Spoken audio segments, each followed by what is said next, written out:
Hello viewers, I'm SB and welcome back to Total War Warhammer 2 for one last campaign before the sequel comes out later this year. Today we are playing with the Silence and the Fury DLC, which releases publicly for everyone to buy next week, the 14th. So that's Tuesday, I think. It's Tuesday-ish. It'll be Oregon Tuesday, whenever it is. And this DLC is all about the Lizardmen and the Beastmen, and it releases alongside a very, very large free update that contains a ton of stuff. There's a new Dwarf Legendary Lord, who I think his faction is playable on the Vortex map and the Mortal Empires map, but there's also a huge, total rework of the Beastmen. I have not been a big fan of the Horde factions from the first game. In general, I just don't think the Beastmen and the Chaos Warriors are all that fun to play. Prior to this update, but they've done a lot of really, really cool things with the Beastmen that I'm very eager to show you all. We are definitely playing Beastmen here for this campaign.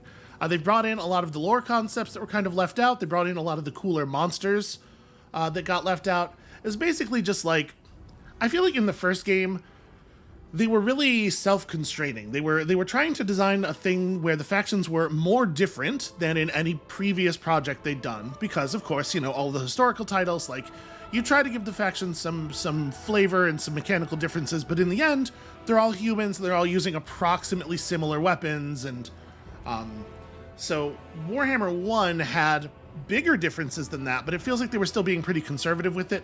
Over the course of Warhammer 2, it feels like they've really taken the limiter off.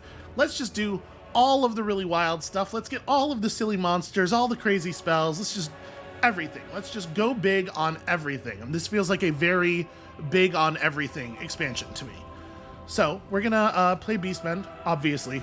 We're gonna be playing Mortal Empires because I just love the scale of it, and I'm very excited to see what it feels like once the third game is integrated. Look at the number of factions there are at this point in the game. So here is the new Lizardmen Lord that comes with this expansion. I don't exactly know what his deal is, because honestly, I didn't even really look. I was like, they're reworking the Beastmen, obviously that's where we're going, but okay, he's got a little bit of a Yoshimitsu vibe. I'm into it. The new Dwarf Lord here, Thoric Ironbrow, starts way down in the lower right of the map. But we are here today to do this thing. Taurox the Brass Bull. Look at the size of him. And also all of that stuff he's doing. So I'm not even really going to talk about his mechanics yet, because you have got to see this stuff in-game. They've really reworked the flow of resources for the Beastmen in a way that's kind of complicated. So we'll have a look at the proper screens.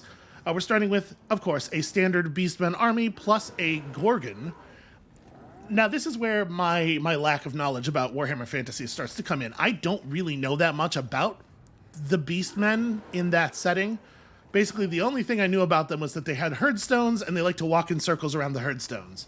That was not in the Warhammer 1 version of the Beastmen, but it is in here now. You actually do get to build those. So I don't know what a Gorgon is. We're going to find out together. And Harpies, and also some Minotaurs. I mean, as you might imagine, Taurox, he seems like a very Minotaur-focused sort of fellow. We're playing on very hard with the Chaos Invasion on. My suspicion is the Chaos Invasion will only be beneficial to us, right? So, seems reasonable. And with that, let's just get in here. We're in the Obsidian Peaks, so kind of near Ulthuan, near Dark Elf territory, and there's some Lizardman stuff going on just to the south. Even by the animalistic standards of the Cloven Ones, Taurox is a raging hulk of indiscriminate violence. Oh yeah, in case it wasn't clear, we're extremely the bad guys this time. We are maybe the baddest guys. Those unfortunate enough to face him think it is simply his nature, a chaotic disposition born of his own savage essence. Though that may once have been true, since attaining his brass body, he has been fueled by countless turbid visions placed in his primitive mind by the ruinous powers, driving him toward many unspeakable acts of brutality. The blood beast will not stop until all the world is his blood ground. A lot of the mechanics have to do with making the world into your blood ground. It's gonna be a little gory, just so everybody's ready. There's gonna be a tiny bit of blood here in this playthrough. And like I said, I'm not super familiar with the lore of the Beastmen, so I don't really know anything about Taurox the Brass Bull as a character. He seems very cool. Hail, mighty Slaughterhorn. I pray you spare me in this rare moment between rampages, as I wish only to guide you to your purpose. Clark Haron's Beastmasters have surely been alerted to your presence. Show them the true meaning of untamable. Okay, our dude here is a little quiet. Lands of the lizard men. You know what? We're just going to go ahead and skip your very soft instruction. So, new UI elements. You're seeing them already. We'll get to all of it. So how does the Slaughterhorn tribe play? Well, as Taurox wins battles, he earns Rampage marks, which fill up the Rampage bar. That's here in our Rampage panel. You can see it fills up, and when we hit certain thresholds, we can take on bonuses.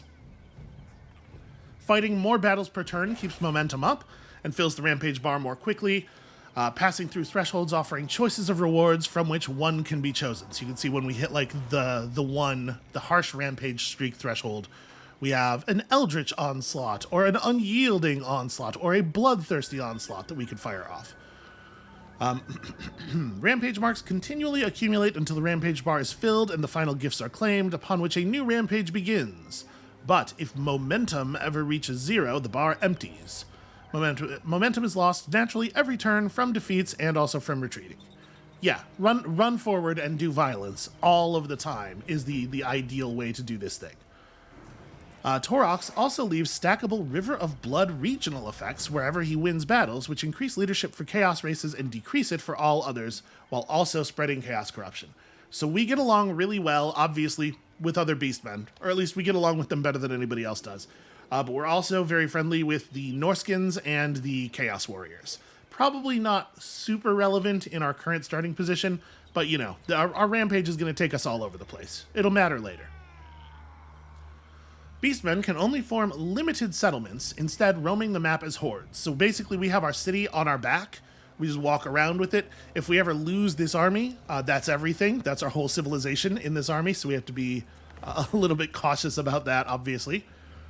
Continually fighting and raiding keeps their bestial rage high, maintaining the growth required to build buildings and raise new armies. So you can see we got this bestial rage meter over here. It goes up as we fight, it goes down as we do anything else. And if we continue pushing it upward, we get bonuses to our rate of replenishment. Fighting more makes you better at fighting more. Seems like a pretty solid feedback loop. Blood grounds are created wherever the Beastmen raise herd stones in settlements they have conquered. And you're going to get to see that in action in just a second here, because we are definitely going to just walk right over Storag Core. Once created, a herdstone regent and others adjacent to it become part of a blood ground.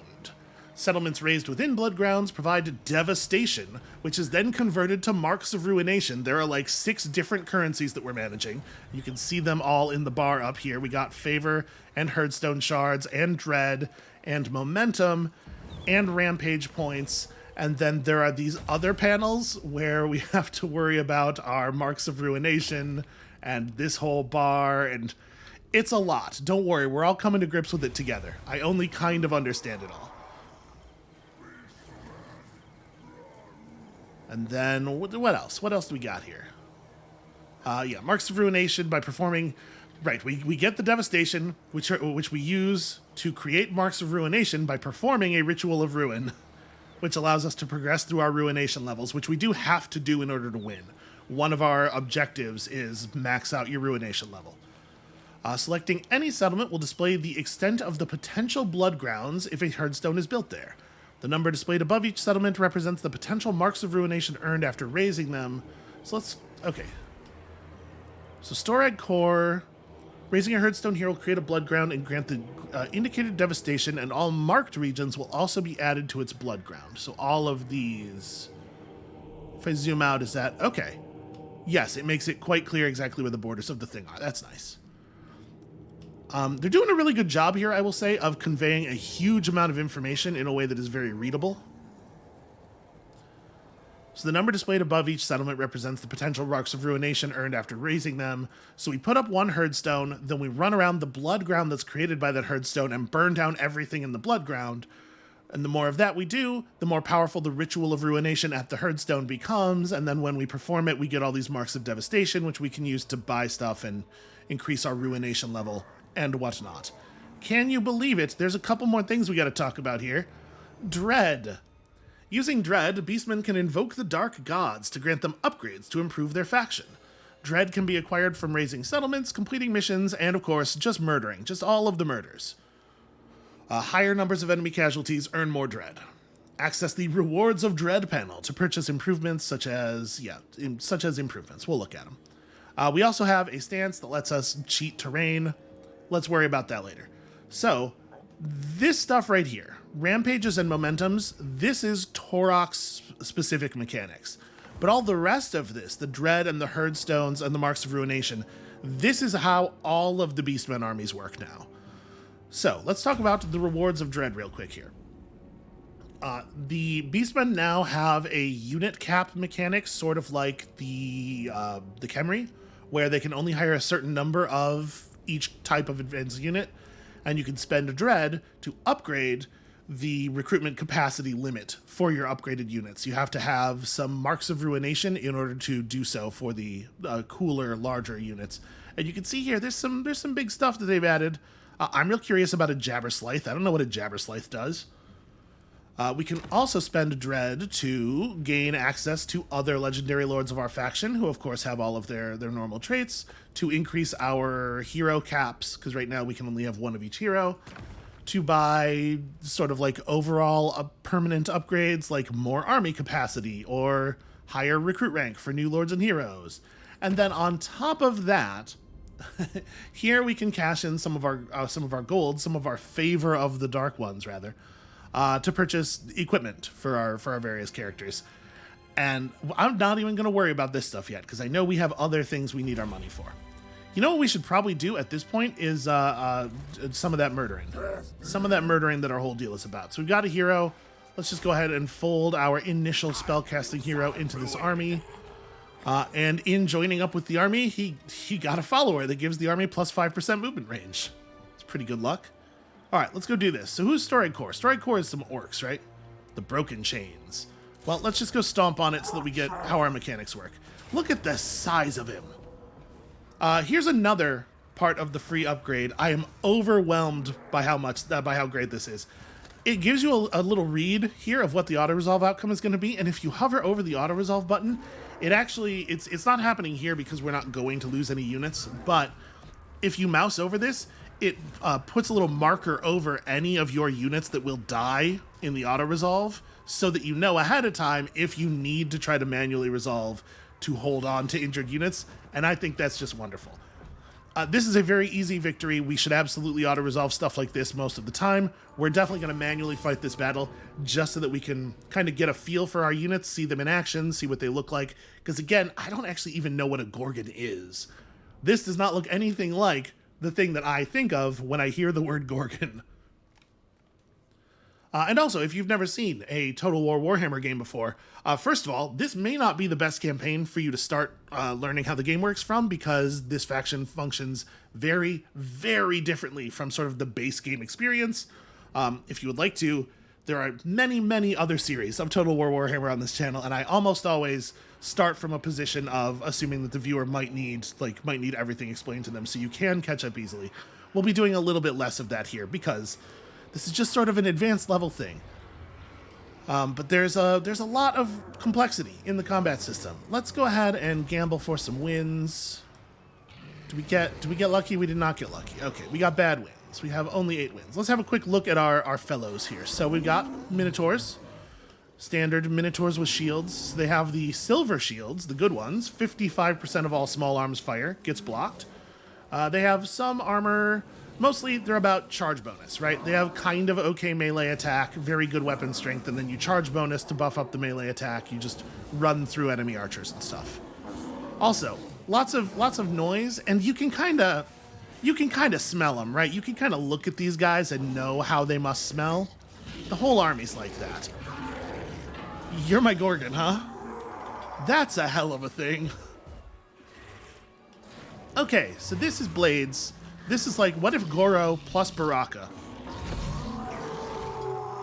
charge bonus 46. He's got 30 points of bonus versus large. So remember, that's plus melee attack and plus weapon damage against large targets. He causes fear, he causes terror. He does not get slowed down by trees, which is cool. He has the blood greed. When engaged in melee, okay, so just some stats up. And constant regeneration while in melee. As long as he's fighting, he's regenerating 8 HP per second. That seems like a very good monster fighting unit. Over here, we got our Lord, so a little bit bigger than your standard Minotaur. He's got some abilities and stuff. He does fire damage. That's interesting. So that doesn't have a lot of meaning by itself, but almost every creature in the game that has regeneration of any kind also has a vulnerability to fire. So he is particularly good against like trolls and stuff. Tons of armor piercing damage, it looks like. Yeah. Pretty good combat stats. He's a good hero fighting hero, it looks like. And he's got this ability to explode. Causes fire damage, good against armor. Yeah, just run up on enemies and explode yourself at them. Okay, seems pretty cool. Here's our little spellcaster. Look at him, he's so adorable. Right? That's what adorable means? We know one spell right now. It is... Okay, slow down enemy and remove their melee attack. Of course, we've got Harpies. Harpies are not a great unit, in my opinion. Like, you know, obviously a fast-moving flying unit like this is for harassing archers, but I have seen Harpies just lose straight up in melee combat against archers before. I think they're kind of terrible. I'll tell you what they will do. They will stop the archer unit from firing briefly while they are losing to it in melee combat. And then we got our standard Ungor spearmen, not very impressive dudes. Some Ungor raiders who are archers. Ungor with shields and axes, and then some more spears. So I didn't actually look at the composition of the enemy force. It's just a bunch of normal orcs, right? A lot of our units have the Vanguard deployment trait here, which allows us to deploy outside of our normal deployment zone in a very aggressive fashion. And then also our units are pretty stealthy. Most of us are not visible until the enemy gets really close. So I'm going to put the things that are visible a little bit over here. We're going to try to get enemy presence over on this side. We'll have the big units over here. Basically, I want to try to have our Ungor do some flanky stuff while these units do the majority of the fighting because they are big and terrifying. Is that a real plan? I don't know. We shall see. Okay, so they're close enough. Apparently, oh no, they're not close enough. That's right. The stealth indicator is not up here. It is still just on the units. So we are still sneaky. They do not see us. I mean, is there any reason not to just run directly at them with the Minotaurs? What do they got? Like some orc boys, some goblin archers? What are they going to do? Set up goblin spears in front of us? Yeah, just go. Forward for murder. Boss guy, do the thing. Gorgon, do the thing. Y'all fly around here in hopes of being a big distraction. You get kind of nearby, but like hide in the trees. And yeah, we'll just try to carefully set up here.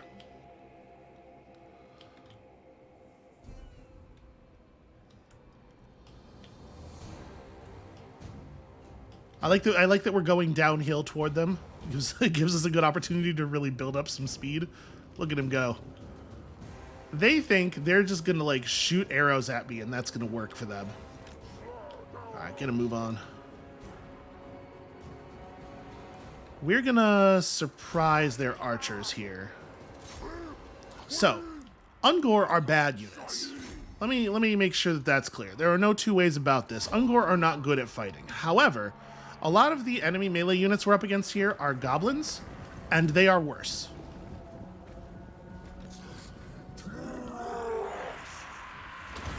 Let's do fire explosion. That feels a little unfair.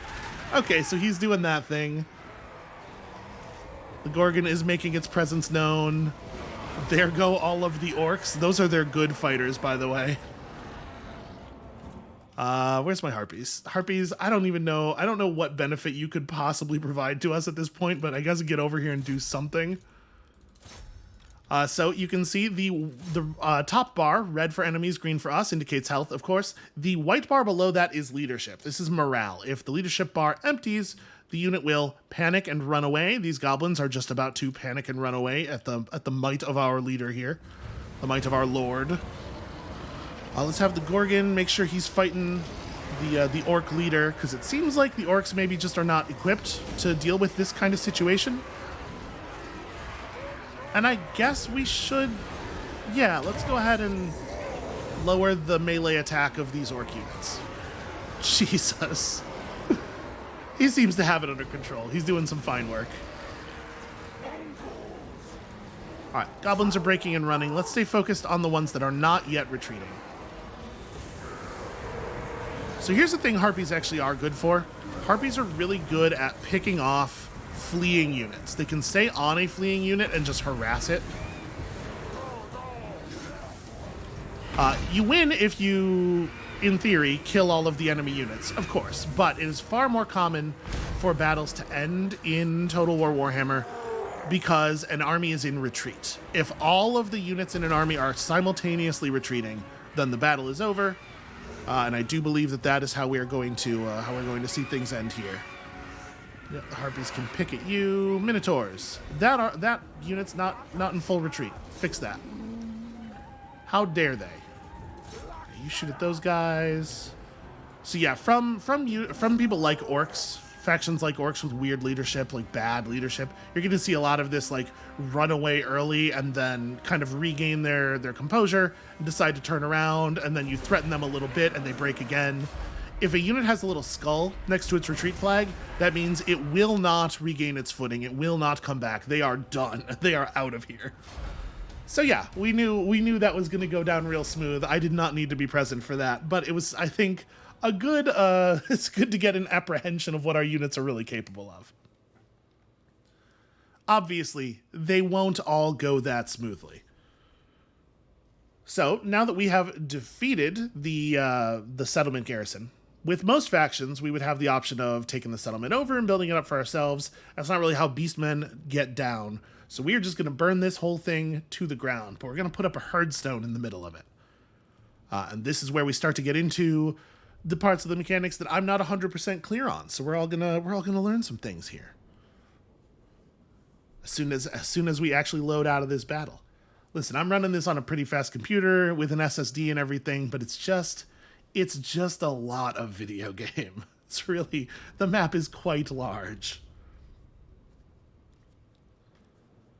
And it looks like we'll probably be back at full health within a single turn here. Replenishment is... So you can see we gained a ton of bestial rage there from winning a battle. Always good to win a battle. Taking some casualties has reduced it a little bit. Our hero, of course, has gained some XP and leveled up. And we have our options here. We can raise up a herdstone, costing us our only herdstone shard. Additional shards are gained when reaching certain ruination levels. They can never be lost, only reused. Shards are regained. Okay, so we set up the herdstone to power the ritual, and then when the ritual's done, we get the herdstone shard back. Or we could just burn it and get a bonus to our casualty replenishment rate and some more movement. Or we could burn it in a different way that gives us more money but does not give us replenishment. Let's get that herdstone going. By the will of the dark gods, the meteoric rock from which the herdstones were hewn once fell upon the world. By that same will, you have raised one in their name. I did a challenge. Oh, right. Here, let's talk about challenges. That's a thing I forgot about.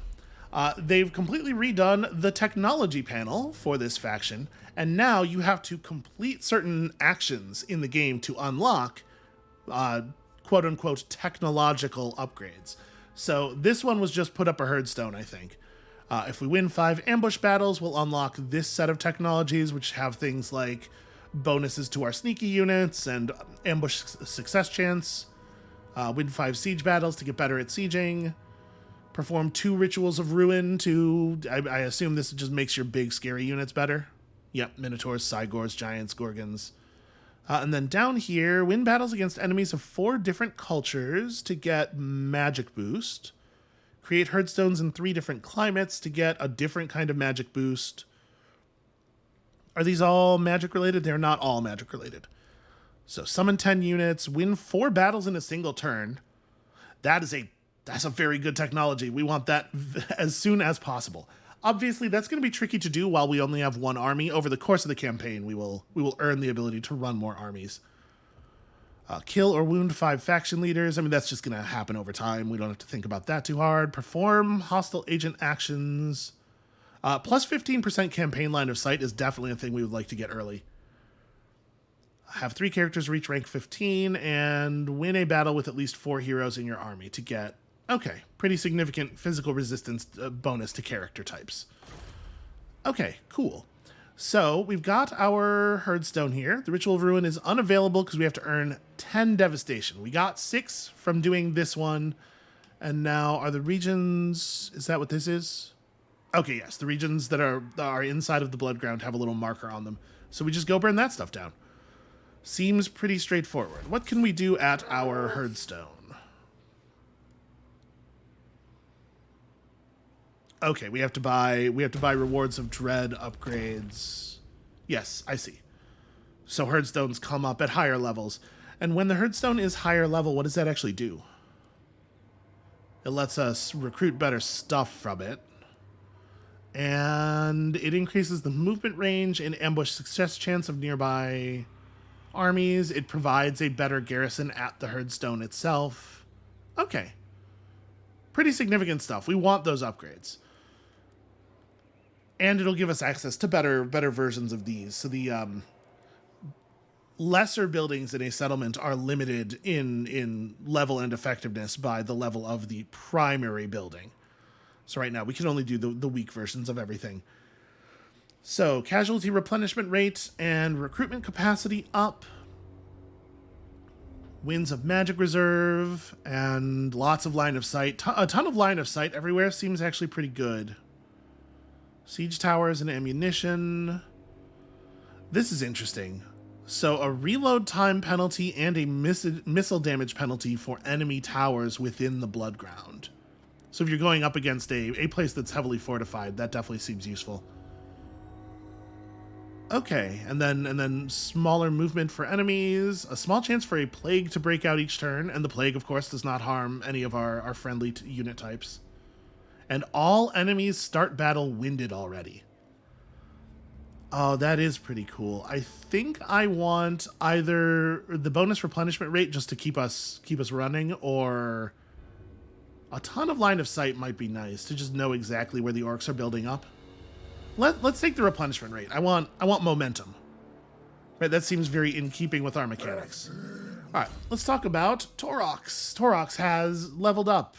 This is what a skill tree looks like in Total War Warhammer. There's a lot of mechanics in this video game. We are going to spend our first skill point, of course, taking Gargantuan Hooves, because campaign movement range is the single most important stat in the game for everyone.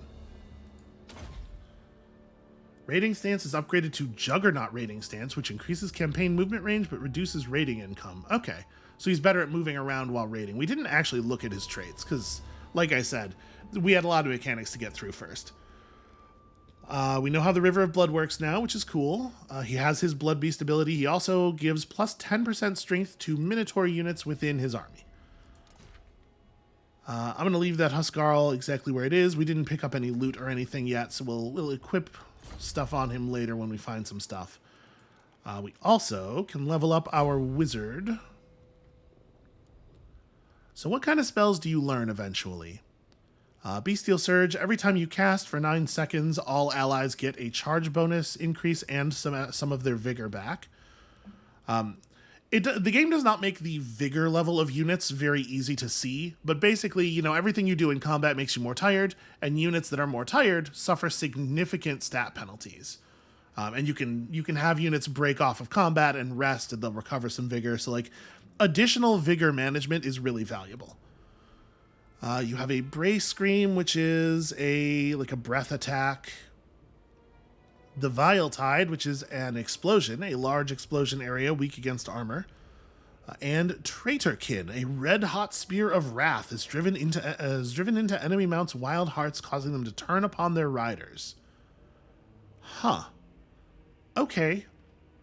Not a lot of utility there. This is basically just straight damage. We are going to take a point of Devolve, upgrade our Devolve spell, and then start leaning into this stuff. I mean, listen, I like a good explosion. Who says I don't? How much movement does this army have left? I guess, yeah, none. That makes sense. Am I allowed to build stuff? Yeah, okay. So this is the city, basically, that we're carrying on our back. It gives us some very, very basic recruitment ability at this point, just kind of like the bad units. And then we can build better buildings in it to get access to better stuff. Although most of this stuff requires our core building to be at least level 2. We could build heads on spikes. Sure, I like Dread. Who says I don't? And then can we recruit some units as well? While we're sitting here replenishing? Yes. Okay, so you can see certain units, we have a limited number of them that we can have in the Horde. And our units have no recruitment cost. That's cool. It just costs time. I mean, that makes sense, right, within the fiction. So this is what we can recruit because of the Herdstone, and this is what we can recruit just from our Horde. Like anywhere that we are, we can recruit this stuff. Being near the Herdstone, giving us some extra recruitment potential is nice. I definitely want more archers. The fact is, Ungor Raiders are archers, but they're pretty bad at the job. They have very weak missiles. They have very little armor piercing. They're tremendously annoying to deal with. Like, they're pretty fast for archers, and they can be annoying to catch up to. But honestly, I just think they're kind of bad. So all of the stuff we have access to is bad. Chaos Warhounds do the same, functionally, pretty much the same thing as the Harpies. I think that they're a little bit better at the job, but they're still pretty rough at it. I guess let's pick up some Warhounds. We could use them as harassers. We already have like the heavy infantry core of our army. Everything else is just supporting that. Oh, right. We should absolutely like do this thing. So this will give us plus melee attack for the Ungor and leadership for the Ungor. That's important. Ungor have very poor leadership. I was making fun of the orcs, but our leadership stuff is just as bad as theirs. And with that, I think we've done a turn. That's what a single turn is going to look like. So we earned ourselves 5 momentum from winning battles, or our momentum is up to 5 from 3 from winning battles. So slowly we fill the Rampage bar. And I think we're probably just going to head north. I guess I haven't really looked at what south looks like. So each one of these flags that's going by is another player on the world map. The Mortal Empires campaign mode, which combines the maps from Total War Warhammer 1 and Total War Warhammer 2, is very large, and it has a lot of stuff on it. It's big and complicated, and oh no, the poor Broken Chains. They're gonna have a rough go of things here with another faction declaring war on them. So down here, something just exploded. I do not get devastation for that. How dare you? The Plain of Spiders is also within my blood ground. Venom Glade is not, but those Dark Elves who are working against the Broken Chains with us, they do have a thing that I would like to burn down. Alright, well, let's move forward. So you can see this little yellow outline here indicating how much movement we have for the turn. As we move out, we're going to want to change our movement mode from time to time. Our army has multiple different stances available. Right now, we're in our default Beastmen ambush stance. So any army that we attack, there's a chance that we will get to perform an ambush against, which is incredibly powerful.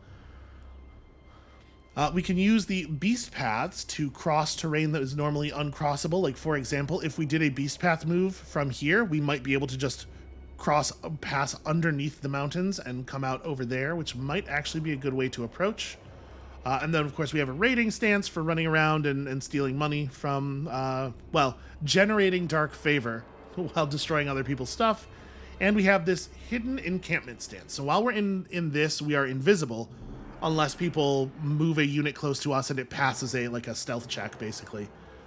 And so enemies can just wander into us foolishly, and that's really where I want to be. I want to be approaching in hidden stance. So in order to go into that, we need to have at least 10% of our movement left. So you can see that bar up and to the left of Taurox's face, indicating how much movement we will have left if I execute various moves. Let's run up to here. Looks like they have a very small army starting to regenerate. Did I move us too far? I guess I did. I screwed that up. I was trying to move to a place where we had 11% left. Well, whatever. I guess we're just running maximum forward. So the downside of this is, outside of encampment stance, we can't recruit. We have to either be at a friendly herdstone, or we have to be in encampment stance. So you can see here, they're having to build a new army. They're starting mustering from the ground up. They will not be strong enough to repel us.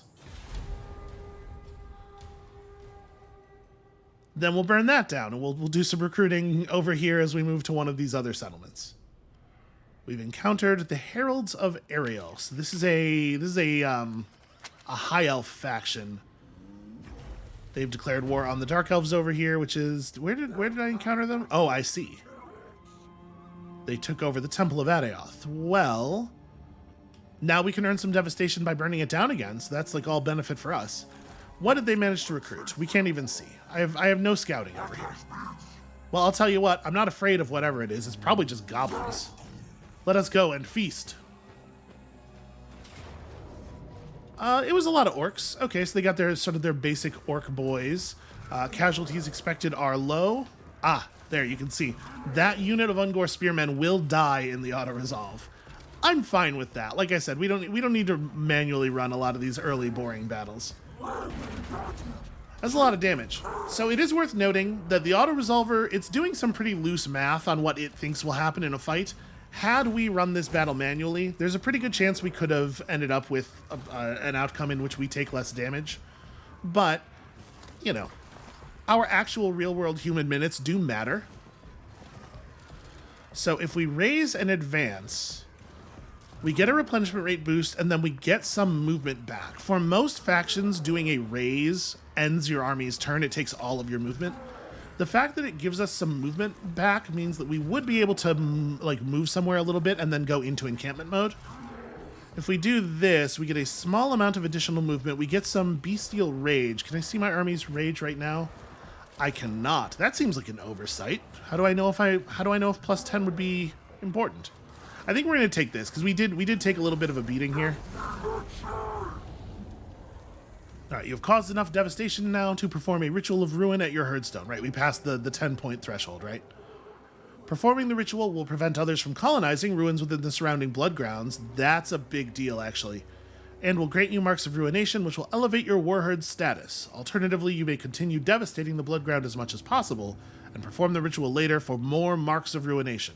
Yeah, so right now we would get 12, right? So yeah, I don't see these orcs putting up much of a fight. I think we can probably just keep pushing. We're taking on followers. Taking on levels. So, there are 3 different kinds of skill lines on characters in this game. Blue lines mostly affect like the type of factions you take on the world map. Red lines are buffs for units in the character's army, and the yellow lines are personal combat improvement. I am usually pretty inclined to stick to blue lines really early on because you need a lot of help with economics and stuff, but that's less true with this faction than with others. Let's actually take a moment and read what these do. So this will give us raiding and raising income. This will make us earn more money from winning battles, get more magic items. I do like that. Additional casualty replenishment is good. A reduction in attrition is also important. You know, our units are going to take damage from being in certain kinds of places. Like, it's not good for you to be traveling through mountain passes and stuff. Limiting that effect means we get to fight more often. Reducing enemy siege holdout time is also potentially compelling. It basically just increases the rate at which you can starve an army inside of its walls. And then eventually, if we keep pushing up the blue line, we get the ability to perform lightning strike battles, which prevent reinforcements. So we can just make a fight, one army versus one army. I think this is probably going to be pretty important for us. We can gain bonus chaos corruption. We haven't even talked about corruption yet. Let's worry about it later. Ambush success and ambush defense chance both up. That's pretty good. If we were to get ambushed once in a really bad position, it could actually end our game, right? Because our whole civilization is one army. So maybe a thing worth thinking about. And then this will eventually give us additional campaign movement range and bestial rage. So a lot of the reason that I push up the blue line really fast with the other factions is to reduce the amount that we are paying in army upkeep. Doesn't seem necessary here. We might want to redline earlier, because it seems to me like Taurox is probably already capable of winning fights by himself. Let's maybe push up the red line. So all of your character units, like legendary lords and heroes, have an aura around them that increases the leadership of nearby units. We'll just increase the value of his, and then eventually this will lead into big stat bonuses for various types of units, and beyond that, some additional abilities, some even bigger stat bonuses for veteran units. And as we level up, more of this stuff will unlock. Like there's an even more powerful personal combat line that unlocks at level 12. At level 5, we'll get a quest for some very cool axes. Yeah, I think I'm comfortable with this direction. All right, which spell do we want? Do we want to learn Brace Scream? We could take the final point and devolve and make it even cheaper to cast, but honestly, I just don't... It seems fine, but no better than fine. So we have to spend 4 skill points in this box to move up to evasion, and I want to, as quickly as possible, get to Arcane Conduit, which will dramatically increase the amount of spells we can cast each battle, which I probably don't have to make a case for. That's obviously good.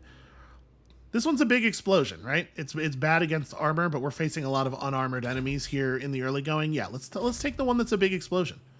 I'm into that. So the army has 40% of its movement range available.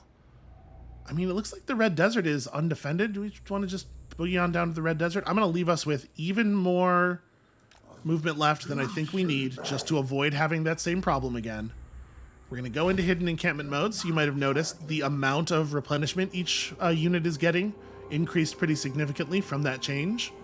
And let's just fill the ranks. I probably don't need too many units of skirmishers like that. Like, I guess let's just pick up more spears, more units to stand in front of things and slow them down. We finished our Plight of the No-Horns, so what do we got here? Ammunition up, reload time down for our ranged units, plus 10% weapon strength when fighting all types of elves and dwarves and men. Not super relevant to us right now. This will be good later. More leadership aura buffs, and plus movement speed. Let's start with making the archers more effective, and also that one's relatively fast, and then we'll figure out where we want to go from there. And at this point, in this stance, we could also upgrade the buildings in our city here, except that we literally can't, like, we have all the buildings we're allowed to have until we get this to level 2. So in order to get this to level 2, we need, first of all, 5,000 favor, but secondly, we need a population surplus.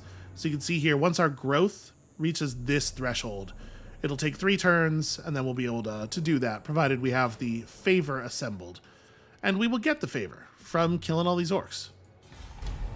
There's also a diplomacy button. My suspicion is we're not going to be using that one a whole lot, but the button below that tells you what our overall game objectives are, and I maybe should have looked at that thing right at the start. Let's go see how we win the game, shall we? Excuse me. We're not formally at war with them. So they might... We have a 14 unit garrison hanging around the Herdstone right now. What exactly is in that garrison? We got some gore, which are better than ungore. You want to be more gore. So the less gore you are, the worse it is. We got some centigores. That's a lot. That's 100 gore. Centigores are like they're centaurs, but also, you know, gore, like I'm saying. Okay, so we have a fairly strong army in defensive position here. No, sorry, I'm trying to click on this Dark Elf army. Cruelty and violence. What do they got? They got some Black Ark Corsairs and Dread Spears. These ones have, ooh, tiny little crossbows. I don't know. If they attacked us, honestly, I have no idea how that would pan out. Hopefully they don't. All right, let's switch back to murder mode and go do murder. Yeah, burning stuff down. Woo! So you can see we took a little bit of attrition damage as we moved through the mountain pass there, because, like I say, that's how that goes. It says casualties will be medium, but I noticed, mousing over this, we're not actually going to lose any units. Let's just go ahead and hit them. I see no reason to make a big deal of this. So yeah, a lot of damage, but pretty spread out. So you can see that some of our units are earning experience levels. The more kills a unit gets in combat, the more experience it earns, and as it levels up, it does gain additional stats. We are definitely just raise and advance, right? Because this is going to push us way over that top Bestial Rage threshold. And I really need the replenishment bonus. So we are way past the top of this. So it's increased our growth. Our growth last turn was +5 or +4, right? So yeah, that's made that way more effective. It's also affecting our basic replenishment rate, which is a big deal. It is worth noting we do not get replenishment while we are in a type of terrain that is harming us. So inside of this mountain pass, if we want any replenishment at all, we're going to have to push back to encampment. We could run down the desert and just try to take out this tiny little Khemri faction before they become a problem. My inclination is to finish off the orcs though, because if we don't push over here and keep fighting them, they're gonna backstab me at some point. So yeah, let's push a little deeper into the mountain pass and then go into encampment mode. And I'm trying to be very cautious about this because if we don't get to encamp, then it will be very bad for us. I'm a little gun shy after that thing that happened on the first turn. Okay, so let's just recruit some more. I mean, basically some more garbage to fill the ranks, right? Take on another unit of bows as well. Okay, so yeah, lots of pretty good replenishment. The combination of having burned something down and being at maximum fightiness is doing some very good things for our replenishment rate. So these red skills are grouped by unit type. You can see this one. This is the one that affects sort of our basic melee troops. This is the one that affects our fast-moving, like, effectively our mounted divisions, although we don't have warriors on horseback. We have warriors who are mostly horse. This is all of our ranged units. This is all of our dogs and stuff. The harpies get lumped in there because they are similar in function, if not necessarily in form. This is our Minotaur skill, and then here we have all of the big monsters. Well, as much as I do love our big monsters, we probably ought to pick up basic combat stuff for our bad melee troops. Because our army is going to be overwhelmingly bad melee troops at the beginning here. We could go for a reload time reduction on the Ungor Raiders instead, but honestly, they're just not going to contribute that much to most fights. But even against these like poorly armored orc and goblin units, what the bow units are providing is mostly morale damage. Units do not like to have arrows shot at them more than actually like killing stuff. So I think we're just going to focus in on Viletide, just make Viletide as good as it can be. Oh, you know what? Let's grab Bestial Surge now. So every time we cast any spell for 9 seconds, everybody gets that buff. And then we'll finish upgrading Viletide afterward. Yeah, objectives. Let's talk about objectives. How do we actually win the game? At the start of your turn, have at least 500 marks of ruination. We're working toward having some of those. We have to have won 150 total battles. We have to raise or conquer the following settlements. These are some of the big world capitals. Nagorond, the capital of the Dark Elves. The Witchwood, which is the capital of that elf faction that is below us. Hexoatl, the mighty Lizardman capital. Altdorf, the capital of the Empire of Men. Lothern, the capital of the High Elves, and then Itza, which is just another important Beastmen, or another important Lizardmen city down here. And once we have done all of those other things, I believe, we will, the climactic battle will become available to us. So yeah, pretty straightforward. And I think this is probably going to be a lot shorter than some of our previous campaigns have been. You can get a sense of the scale of the map here. So different factions have different objectives in the different campaigns, and some of the Mortal Empire's huge world map objectives for the factions who like to, settle and stuff, involve taking over a really huge percentage of the world, just like owning a massive portion of the map, and those can bog down a little bit. You can see if you check out our other Total War Warhammer 2 playlists, some of those series have gone to like 80 plus episodes. I don't think this is going to be one of those. The ruinous powers take grim pleasure in your endeavors. In their dark mirth, they grant a boon. They're going to give me a hero. Do I want a Gorbel, who is like a great big and even bigger Minotaur, or a Bray Shaman? Well, an important thing to understand about the mechanics of magic in this game is that the basic spellcasting resource, Winds of Magic, is shared among all of the casters in an army. So it's not hugely beneficial to have multiple casters per army. It's not really going to increase the number of spells you get to cast. So I think we'll just take a Gorbel. Harnessing the Gorbel's destructive nature is the obvious choice. The great weird moon Morslib hangs low, and we are incensed. Oh, right, the moon. I forgot, we have a whole moon thing. So there'll be a full moon in 2 turns, and that does something. I don't remember what. You know, mechanics. We'll get there. All right, so here's our new friend. The Gorbel can, of course, be merged into the army, where he will serve as a great big Minotaur with lots of armor and axes. But we can also have him run around on the map as an agent, where he can perform various tasks, like assaulting garrisons or trying to assassinate other players' agents. I think we're going to have him do that, in part because I think our army has kind of like a big fighty guy covered as a role, but also because we saw that thing that gives a bunch of campaign vision to everybody, right? Yeah, if we perform 5 successful agent actions, all of our characters will get plus 15 vision. That seems tremendously valuable. So I guess run up here and we'll have him scout ahead on the orcs. Actually, he probably will not be able to scout ahead, but we'll have him do something to these orcs. And Taurox's army is finally full. You can see we're bleeding off rage quickly. We gotta keep fighting if we want to keep that up. Moving through mountain passes just takes a lot of time. I think we're gonna advance kind of slowly here, and do another turn of hidden encampment, because we still need a lot of healing. So the Minotaur, the Gorbel, will in fact have time to run ahead and show us what's what. The Shroktak mount here is glowing because it is a ruin that we can interact with. We could search this ruin for additional treasure. My experience with that has been that it is rarely worth spending the time to do because you get very poor treasure from it. But we might want to try it once or twice here just to see if they've changed that at all. It's possible that they have increased the payouts, because I know that it's a common complaint that it feels like searching ruins. It's not worth doing.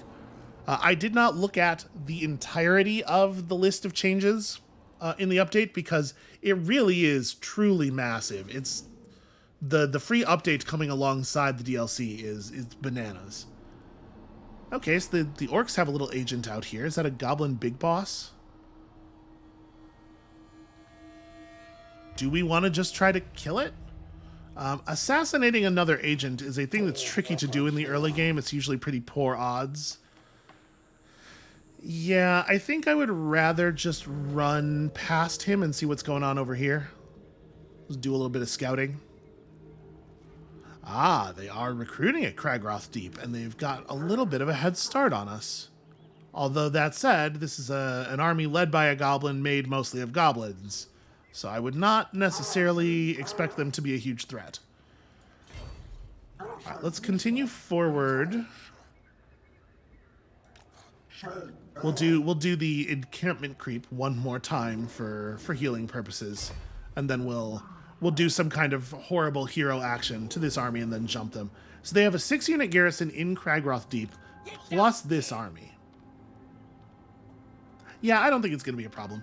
Notice we are bleeding momentum here because we are not fighting. So if we want to keep adding to our Rampage bar, we gotta not spend too long recovering between battles.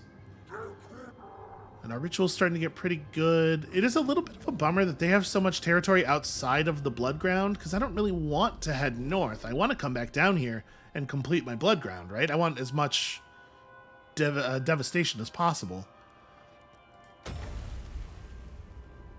So as we increase our, ruination. I want as many marks of ruination as possible. We unlock access to better units, right? I want Centigores. I want Razor Gore boars with chariots. I want, giants and stuff.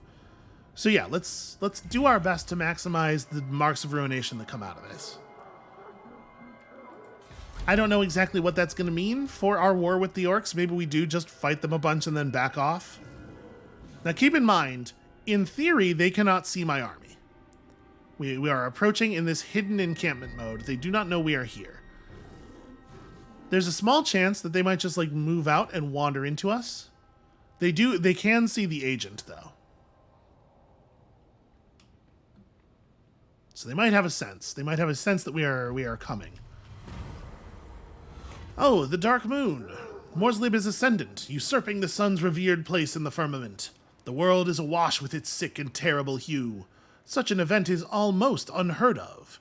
It is a call to the Beastmen, a sign that the herd has an opportunity to dominate.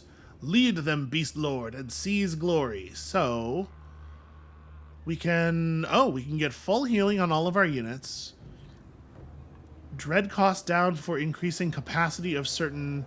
Okay, so that's interesting. A reduction in the cost of permanent upgrades. A temporary reduction, so encouraging you to spend your dread at certain times.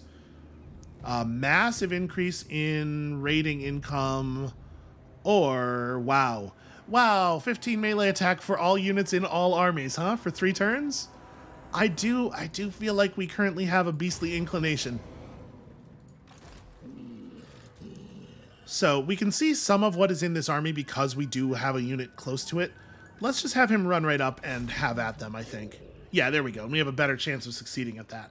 So whenever a hero does an action, they gain XP. They get XP whether they succeed or not. But you get more XP if you succeed.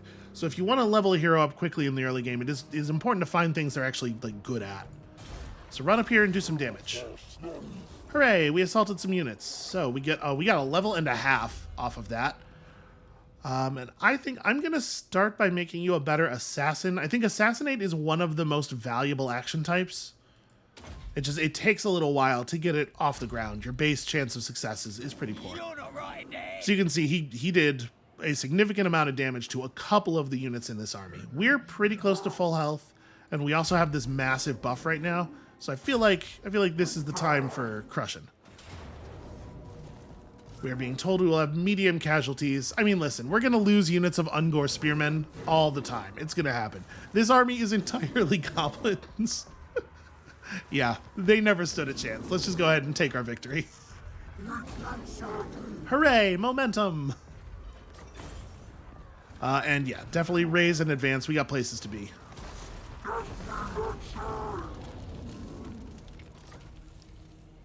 Ah, yes, and as you do things in the campaign, you will earn traits based on your actions. Because we have raised many settlements, we have reduced enemy siege holdout time, and as we continue to raise more and more, we'll get better versions of this trait. We also found a banner of eternal flame, so we'll assign that to some unit, and they will start doing fire damage. We got a follower who increases our chaos corruption. That's pretty cool. We got some combat levels, so we're already of the level for our quest, so we'll get that quest soon. We've unlocked speed up and vigor loss down for the whole army, more leadership aura stuff. Okay, we have a decision here we have to make between bullish metal and the orgy of slaughter, because again, evil. So this gives plus 5% ward save on just this character himself. It's just a flat 5% damage reduction, followed by a defense bonus for all minotaurs, or melee attack and the ability to cause terror, followed by plus melee attack for all minotaurs. My inclination is to focus on finishing out some of this redline stuff first. Like, each successive point in a skill gives a greater bonus. Let's go ahead and take this. So now it's giving some leadership and some melee defense to our basic melee. And we have a little bit of movement left. I think we are, in fact, just going to back off on the orcs and head south to do some more violence down there, because I really want to maximize this ritual. Oh, yes, and you should take a point of Vile Tide. I think it is going to continue to be valuable. And we now have the population surplus necessary to level up the Hag Tree. It's very expensive. That is almost all of my favor. So, I mean, we're working on it. We have one successful hostile agent action. We'll get there. So, ambush battles, siege battles. One of the settlements we took out, the one over in the desert, was technically a siege battle. That was a walled settlement. I just kind of brushed past it, but that did happen. Ordinarily, an army cannot attack a walled settlement without building like siege towers or something. But if you have at least one unit in your army that has the siege attacker trait, basically any unit that would reasonably be able to just blow through a wall, then you could just roll up to a walled city and attack. And we have multiple such units, I believe. I think our hero has siege attacker, and the Gorgon definitely has siege attacker. And we'll get here on the Rituals of Ruin. Okay. So for right now, there are elves in our future, in our near future. So yeah, do that, and we should refill the army. Let's just replace the lost Ungor, right? You're going to go through a lot of Ungor in a Rampage. That's going to happen, for sure. So got up to 24. What do we need to unlock the really fun unit types? We have to get to 25 to get access to Centigores and Razor Gores and just normal Gore. Then 60 to get up to here, where you get your Bestigores and your Minotaurs and stuff. Actually, this is probably on this line, right? Yeah, first threshold unlocks all these things and gives +1 army capacity, so we can have a second army. You get another army capacity boost at 60. Start getting your good Minotaurs. Ooh, another Herdstone Shard at 100. Then your Giants up here. And then, yeah, just more shards, more armies, reduction in building costs. And we have to get to Ruination 8 to unlock the final battle. And all of our armies become fully immune to all attrition, which is pretty cool. Okay. So we really want to get at least 25 marks, which means we need to burn down one more thing. The Dark Elves took back the Temple of Adaoth. I wonder if this faction is experiencing a moment of particular weakness. We might be able to just finish them off early. That would be really good for us, I think. Because we have played as that faction before. I know that they can get very, very powerful. And the legendary lord who leads them is a pair of elven sisters who have a wicked dragon. And I don't want to have to deal with that. I would like to live a dragon-free existence for as long as possible. So maybe we just burn their stuff down early. All right, their hero is going to continue to follow my hero around, but not actually do anything about it. So I think we are at a little bit of a crossroads here. Yeah, Taurox's quest is happening. Let's talk about that in a moment. We're a little bit of a crossroads. Do we want to have our hero stay up here and harass the orcs and get information on whether they're like building up an army to backstab us, or do we want to try to have this hero run ahead and get eyes on the Dark Elves and see what their deal is? You know what? Maybe we ignore the Dark Elf player for a moment. We just beast path our way over to the desert and try to take out the Exiles of Nehek. Because the Khemri starting units are very weak. They're definitely weaker than our Minotaurs and stuff. We might be able to just like bowl over them. I think that's my plan for the moment. So, our quest for our legendary axes started, and we immediately succeeded at the first part of it because it was just to put a Bray Shaman in the army. We did it, hooray. Taurox has recently been afflicted by yet another blood-soaked vision. He goes through a lot of that. I suspect he does not wash his face very much, so. While in a momentary trance, he bears witness to tall, slender beings ripping still-beating hearts from the chests of victims that had been dragged screaming in terror unto altars awash with blood against a cacophony of manic drumming and shrill pipes. In the eyes of the cloven ones, violence begets violence. Taurox is once again filled with rage and bloodlust, but without knowing where to direct his savage energies. This time, however, he decides to seek the scrying gifts of a Bray Shaman to help him turn these particular divinations into the indiscriminate violence he so craves. Well, the good news is we're doing a great job of role-playing this character so far. Alright, step 2 of the quest. It was not long before a Bray Shaman was drawn to the Blood Beast's side, as if he had foreseen his own calling, and it was very likely he had. Meeting Taurox's irascible gaze would usually be tantamount to signing one's own death warrant, but looking upon his new ally, the mighty Doombull knew that the shaman could decipher the will of the dark gods and guide him. Without hesitation, the beastly mystic commanded that blood sacrifices in great numbers would be required before any further action be taken. Those defeated in battle by Taurox's Brayherd must have their gizzards and hearts offered to the ruinous powers for the god's will to become clear. Where are we going to get 2,000 gizzards? Because apparently that's our quest right now. Do elves have gizzards? I'll tell you what, skeletons definitely don't. Well, whatever. We'll go kill 2,000 skeletons and we'll see if the dark gods care.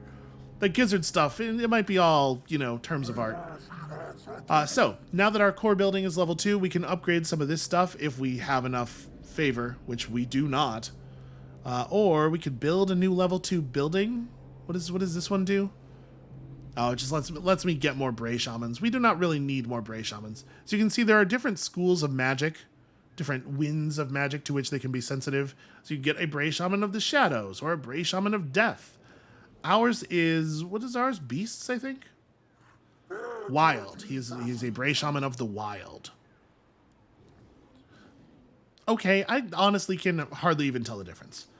So you can see all of this movement through these heavily forested mountain passes and stuff is kind of a pain. If we switch over into Beast Path mode, we can just straight line pop over here. And we'll do that again as we come down here to jump past these mountains.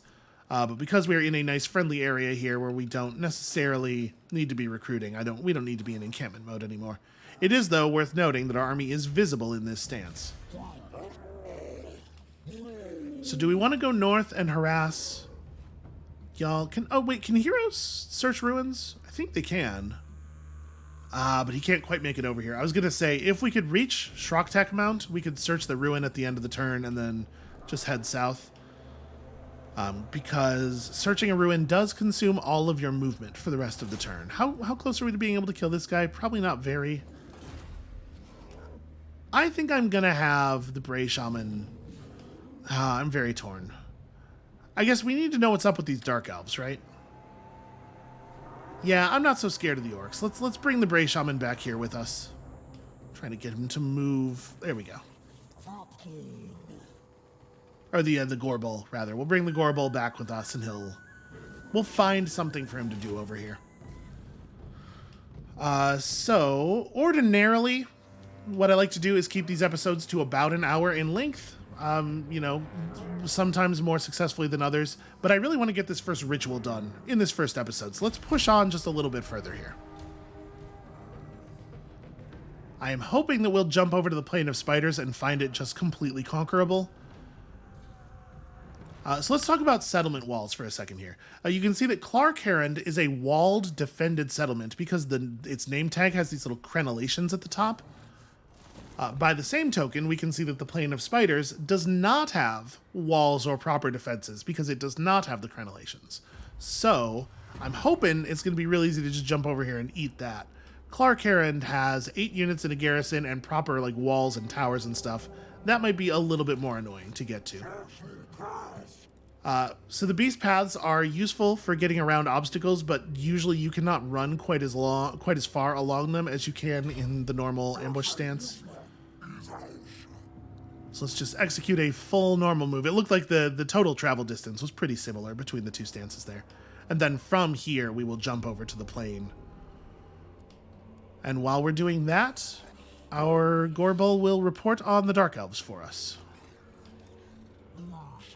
And slowly we bleed momentum. I'm not happy about it. I wanna get my rampage going, but I want to rampage in the correct way here. We have a little bit of time before the rampage crashes out, right? The momentum has to hit 0, I think. So we'll jump over here, momentum will fall to 2, and then hopefully we will attack the Khemri, and then we'll start attacking the Dark Elves. Oh, and the Dark Elves will just run an army right past me. Now that's interesting. So you can see this army is in march mode. They're moving faster than normal to just try to get somewhere. But because they're forced marching, their whole army is tired. If we were to just turn around and jump them, they're right next to the Herdstone, so we would get the Herdstone's garrison as reinforcements in that battle. I think we're probably going to do that. I was not intending to declare war on them just yet. You know, I wanted to limit the number of angles that we could be getting attacked from. But they have provided for us a target that is too rich, I think. Too rich to ignore. I'm having a really hard time getting my hero to target these. I think we're getting some Z fighting between the settlement and the army. There we go. There we go. Yeah, run over here and assault these units. Okay, failed. You can see he's still got some XP, just less. We're gonna increase your chance of getting things done and reduce the cost of telling you to get things done. Because you may have noticed, every time we do that, we do have to pay some favor. All right, it would have been nice for you to do that properly. But listen, we'll still get them. So you can see here an indicator of what our approximate faction military power is relative to theirs. That suggests to me that this army is all of the troops they have in the entire world. Very exciting to catch them all out of position and massively outnumbered. You can see we get our settlement garrison here. And then on top of everything, insult to injury, we rolled an ambush. So we have the element of surprise. We're just going to take a very easy auto-resolve victory here. And we should give our banner of flame to somebody. Who wants fire attacks? You get fire attacks. Devour. So this is our first battle against an actual army, instead of a settlement. The options afterward are a little bit different. We can sacrifice the captives. Our troops will not be happy about that because we don't get to eat them, but we will gain some favor. We can slaughter them and gain some bonus bestial rage because, boy, our troops do like to do the most slaughtery thing, or we can just eat everybody and get some replenishment rate. We're maxed out on bestial rage, so there's not really a good reason to do this. Let's just go ahead and eat. Ooh, and we found a Sword of the Anti-Heroes. We probably took this off of one of them. +5 melee attack makes our attacks magical, which has some effects. It does not... I think the intuitive thing to think is, oh, magical attacks, you're no longer bound by armor. That's not actually how it works in this game, but there are some units that are more or less vulnerable to magical damage. And we got an ability, which is cool. Okay, so that added some devastation to the stone, and we could now fire it for the 25 points, but if you will permit me to be a little bit greedy, I think this has sort of opened up the capability for us to burn a lot of the stuff in the blood grounds. So yeah, let's just push on aggressively here. I was thinking we would just do that ritual without declaring war on the Dark Elves, and then we would make the Dark Elves a secondary conquest. But yeah, let's push forward. Let's get aggressive. So no reason for us to do anything other than full movement because we're all going to heal up to full no matter what anyway. Partially that's our bestial rage, partially that's being in friendly territory. Okay, so the Grand Hierophant Katep is parked here with a full-sized army. It would be to our benefit to know exactly what that army is made of. If it's mostly basic skeleton troops, I feel 100% confident that our stack can fight him and his garrison at the same time. But for the moment, we push on the Temple of Adeoth, which is undefended and easy to devour. Okay, and the major Dark Elf factions have declared war on all of their neighbors. One of them immediately destroyed. So the shape of a unit's faction icon tells you what type of faction they are. This shape means Dark Elf. This shape means Beastman. That's just a thing you learn over time. Yeah, I mean, obviously we consume the Temple of Adeoth. No two ways about that. A decisive victory, and then we raise and advance. And we found ourselves some armor of silvered steel. Cool, +20 armor for Taurox. And you can see here, we actually have equipment slots, so as we acquire more stuff, we'll move our pieces of equipment between our various characters. So now that we've maxed out the Fury of the Horde, we have to get 6 points into this box before we can move up to the next thing and get this ability. What do we want to level up next? Is it Beast Lords? It's, you know what, honestly, it's probably Minotaurs. Because of his Slaughterhorn skill, we are inclined to fill this army with Minotaurs anyway. We may as well make them as good as they can be. It's not a great skill for us right now, but it'll be good later. And you get to move up to Evasion, so +5 melee defense, +5% speed. Seems like a pretty bad skill, honestly. but really the point of taking it is just to move up into the next box. We have to put 4 skill points into that box, and then we can get Arcane Conduit and really be a truly powerful caster. So we do need to maintain a little bit of movement here.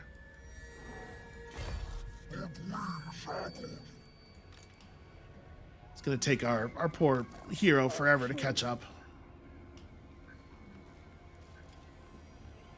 Ah, right. Winning battles inside of the River of Blood is providing us...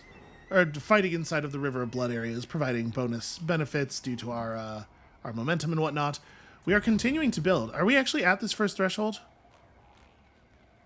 What is my current number of marks? Because it looks like we're there, but I guess we're very close.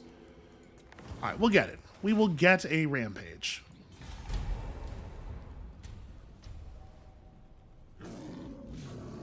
And yeah, our hero should be able to get over here and tell us what's in that army.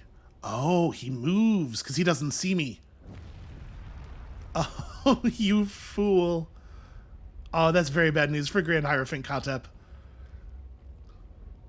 The Shadowgore Warhorde also destroyed. Yeah, so the Dark Elves to our northeast are glomming together and clearing out their territory. They are going to be a problem for us. One of your Bray Shamans, one of some renown, wishes to leave the herd and make a journey to the heart of the dark. Do I allow his pilgrimage? If I do, we will gain Chaos Corruption. If I forbid it, all of our Bray Shamans will have more magic. I don't think that this matters at all. Chaos Corruption's fine, I guess. We finished our World Bane. So, let's talk about this. What happened here is they settled a ruined region. In order to do that, they have to have some of the bodies from their army leave the army to set up new buildings and whatnot. So he has tremendously weakened his army, in large part because he did not know we were here. You know, if you keep failing your things, we're never going to have a functional... we're never going to earn that bonus. So I think we just jump him. He's as weak as he's ever going to be. It would have been really nice for that assault to go correctly. So we can see some of his units, like what they are, but not how strong they are. The other ones that we can see are at about half health. He does have a Hyro Titan, which is maybe a little bit concerning, but we have a giant who is specifically good at fighting other large units. So I think we're ready. I think let's just have it. Oh, this is an act of war. Gee, whatever shall I do? Call upon your gods. You will need their help in the battles to come. Way ahead of you, my friend. So yeah, you can see his whole army is at half health because most of the bodies in it left to found the settlement. We could... You know what? Let's go ahead and fight this because I want to see the Gorgon engage the Hyro Titan. I'm always a little torn on how many battles to do in manual mode in a video series. Go ahead and let me know in the comments if you would like to see some of the trivial battles played out just to see our units in action. We're going to fight a lot of battles over the course of this thing. As you saw, 150 victories are required for us to even unlock the ability to win. But it is a lot more fun to see some battles happen than it is to just click the auto resolve, hand me my victory button. So I don't know. Like I said, it's hard for me to tell. All right, our gambling never pays off. We have lost some winds of magic. We do not get a lot of spell casting this battle, sadly. So I'm not exactly sure how we want to set up. You know what? Let's put a bunch of our archers in the trees. We'll vanguard ourselves a lot of our starting units over here, actually. Let's have the good melee units be with them. And then we'll have our bad melee units right up here, visible pretty much immediately. Basically, we just draw the enemy forward and then run around the side. It's a very, very simple plan, but it does, you know, it works. The reason I like it is that it works. The dogs should probably be in the sneaky flanking force. I'm going to put the harpies, like... Can I put the harpies behind their spawn? Yes. Okay. We're gonna cause some directional confusion. And then the 3 big charging units. None of you have Vanguard deployment. We do have to start at least this far back. But yeah, I think we'll do like this. This bit of like garbage over here preventing us from doing a corner charge, I think means we just want to come right up the center. And we'll try to get the Bray Shaman close to the Ungor as quickly as possible to provide the leadership bonus. So, most of their units are pretty bad and pretty weak. They do have a unit of carrion here, basically like awesome mummified vultures. I do want to take a moment and also just appreciate how cool the Khemri's stuff is. Carrion are better fighters than Harpies are, but also we have more Harpies than they have carrion. They got a lot of really cool like Ray Harryhausen skeleton units. They have some skeletons that have at least some actual equipment. But most of their units here are just kind of garbage. Just really, really basic garbage units. With two exceptions. Number one, the Hierophant himself. We'll come look at him in a second. And number two, the Hyro Titan. Look at this thing. It has laser eyes. It knows magic. It has its own spells to cast. So that's the thing we're going to have to be worried about a little bit. And then over here, we have the Grand Hierophant Katep himself. He is mostly a wizard, but just by dint of being a legendary lord, he's a better fighter than most of his units. You can see 28 melee attack, 38 melee defense, pretty poor stats in total. But these skeletons are bad. 20 attack, and that's only because they have some. Yeah, we're gonna tear them apart. So I guess let's do it. Let's get to the tearing. How close are you? You are in range to start firing already. I mean, do I want to just do that? So.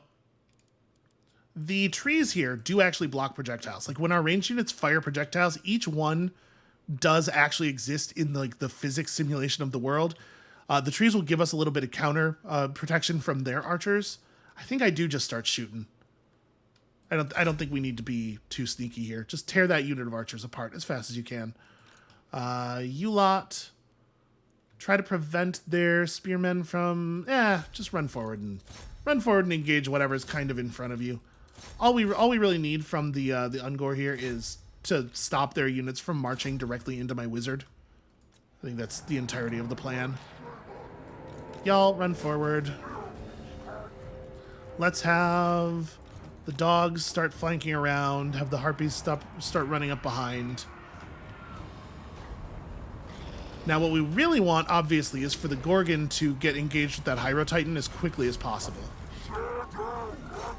And they're going to do, like, crazy magic storm stuff. I'm going to wait until more melee units engage before hitting the explode button here. And now that we've got them committed a little bit, let's start running the the decent melee units out of here. So we'll run up behind where their archers are setting up and have our own archers. I should probably command group these. We could start shooting at the Hyro Titan, I suppose, but I think I want to make sure that their ranged units are going down quickly. Is it time for an explosion? Oh, well, it's time for an explosion over here for sure. Let's do one of those. This is our first time seeing this in action. Now, you'll see periodically throughout the battle, their units... Okay, that seemed pretty effective.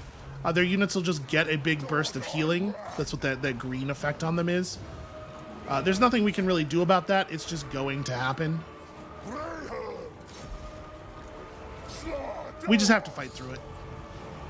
They're gonna regenerate, and we just keep breaking them down. All right, the Hyro Titan is going for some of our units over here. Why don't you go ahead and explode?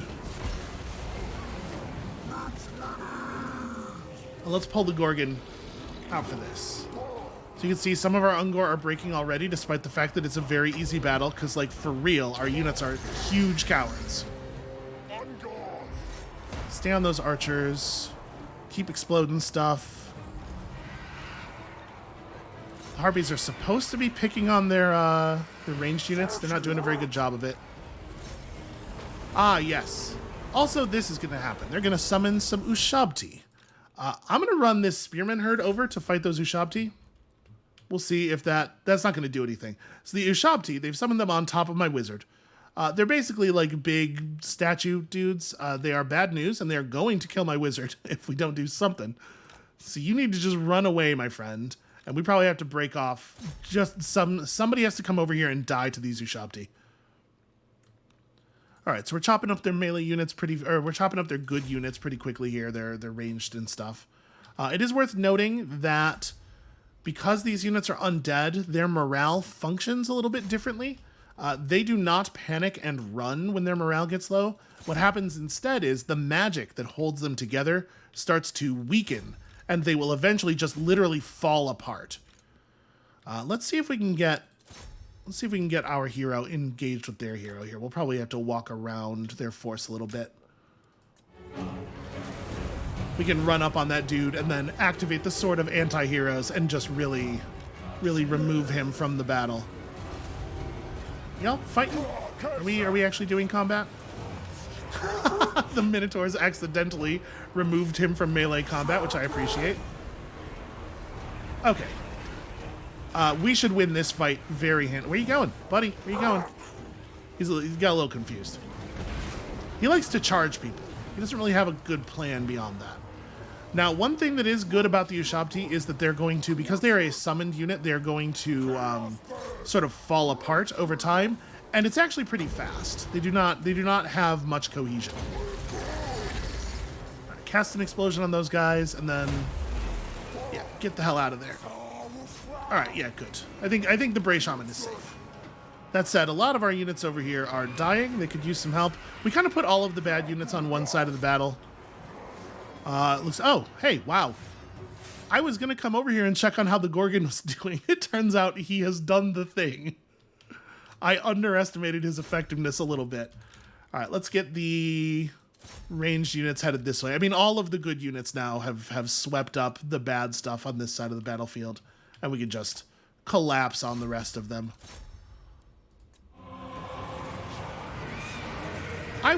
The whole reason we ran this battle manually was because I wanted to watch the Gorgon kill the Hyro Titan, and he's so good at his job that it happened off screen. So you can see a wavering. The morale is looking pretty bad for them. In fact, their morale has fully broken. Dude's just falling apart. A little bit of friendly fire happening. Stupid Hyro Titan. Stupid, terrible Hyro Titan. Barely even showed up to the battle. So some decent work done by the Ungor there. 200 kills on the Minotaurs. They're almost XP rank 7 already, which is important because remember the red line skills for our hero give extra bonuses to units that hit XP rank 7.